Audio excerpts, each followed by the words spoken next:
আসসালামু আলাইকুম সবাইকে, কেমন আছেন সবাই? আমার লাভলি ডাবলি আপু ভাইয়া সবাই কেমন আছেন? এই যে দেখেন, আমি আজকে একটা রেসিপি শেয়ার করতে আসছি। চিকেন নিমলেটটা দিয়ে চিকেন মশালা। ঠিক আছে, চিকেন নিমলেট দিয়ে চিকেন মশালা। তো আপনারা দেখে নেন আমি কিভাবে এটা করি। আমি এটা করার জন্য প্রথমে এখানে দিয়ে দিচ্ছি আপনার কিছু দুইটা তেজপাতা, তিনটা এলাচ, দারচিনি, গোলমরিচ, লবঙ্গ।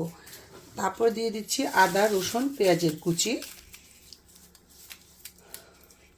তারপরে দিয়ে দিচ্ছি হলুদের গুঁড়ো পরিমাণ মতো, মরিচের গুঁড়ো পরিমাণ মতো, ধনিয়ার গুঁড়ো, জিরার গুঁড়া। গরম মশলা কিন্তু দিচ্ছি না।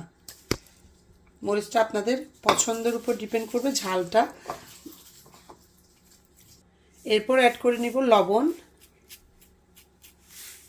তারপর এগুলো ভালোভাবে মাখিয়ে নিব আমি একসাথে। আমি এটাকে এভাবে ম্যারিনেট করে আধা ঘন্টার জন্য রেখে দিব। ফিরে আসলাম আধা ঘন্টা পরে দেখেন এখানে দিয়ে দিচ্ছি পেঁয়াজের কুচি। পেঁয়াজগুলো একটু ছোটো করে কুচি কুচি করে কাটার চেষ্টা করুন। আমি যতটুকু পেরেছি কাটছি।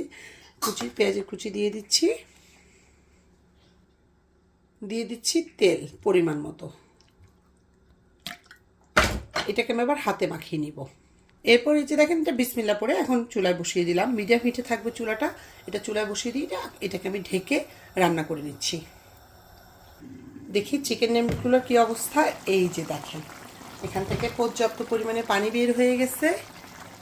এই যে, হ্যাঁ, এখন আমি এখানে অ্যাড করে নিব টক দই। টক দইটা আমি পানি দিয়ে ফেটে রাখছি। টক দইটা অ্যাড করে আমি এটাকে মিক্স করে নিব। এই যে দেখেন, টক দইটা আমি মিক্স করে নিছি। মিক্স করে এটা আমি আবার ঢেকে দিব। ঢেকে দিয়ে আমি এটা রান্না করে নিব জাস্ট চিকেনটা সিদ্ধ হওয়া পর্যন্ত। আপনারা দেখতে থাকেন। এটার কি অবস্থা দেখেন, মাশাআল্লাহ। এই যে আমার চিকেন নিমগুলো কিন্তু হয়ে গেছে। এখন আমি এটার মধ্যে অ্যাড করে নিব গরম মশলা। আমি এখানে 1 টেবিল চামচ গরম মশলা ইউজ করছি। এখন আমি এটাকে মিক্স করে নিব আবার। এখন আমি এখানে অ্যাড করে নিব কিছু কাঁচামরিচ আর ধনিয়া পাতা একসাথে অ্যাড করব। কাঁচামরিচ তো আমি আগেই দিনে, ঝালটা অনেক স্প্রেড হয়ে যাবে। এটা আসলে কাঁচামরিচ আপনারা চাইলে আগেও দিতে পারেন, বা আমি এইভাবেই করি চিকেন নিমলেট দিয়ে চিকেন মশালাটা। মানে কি বলবো, এত স্মেল আমার নেবো সবসময়। আমি যখন রান্না করি তখন সে বলে আজকে কি রান্না করছিস। ইংলিশে সবসময় আমাকে জিজ্ঞেস করে আজকে তুই কী রান্না করছিস, আজকে আমি কি একটু পাবো। সবগুলো না, ওই পাশেরটা, বাম পাশে যেটা থাকে সেটা। তো যাই হোক, আমিও তখন দেওয়ার চেষ্টা করি। যখনই আমি মানে একটু বেশি পরিমাণে কিছু করি তখনই আমি একটু দেওয়ার চেষ্টা করি, কারণ সে আমার রান্না খেয়ে নাকি ফিদা হয়ে গেছে। তো যাই হোক, এখন আপনার এত সুন্দর একটা স্মেল বের হয়েছে, আমি কি বলবো। হ্যাঁ, আমারই খেতে ইচ্ছে করতেছে। তো এইভাবে বানিয়ে দেখবেন, আপনি বানিয়ে নেবেন আর টেবিলে দিবেন, সাথে হাওয়া হয়ে যাবে ইনশাআল্লাহ। তো যাই হোক, যারা তখন আমার সাথে ছিলেন, আমার ভিডিওটা দেখেছেন, সবাই অবশ্যই আমার চ্যানেলটাকে সাবস্ক্রাইব করে দিবেন, লাইক করে দিবেন, শেয়ার করে দিবেন। অবশ্যই বানিয়ে খেয়ে ট্রাই করে যদি ভালো লাগে।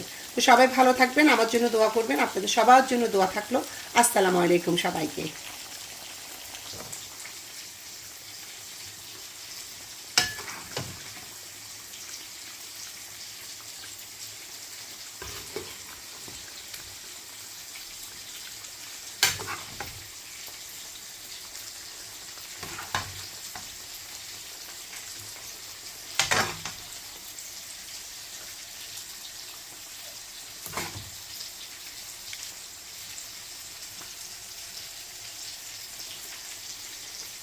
সেই স্বাদ করে খেয়ে ফেলবেন সবাই।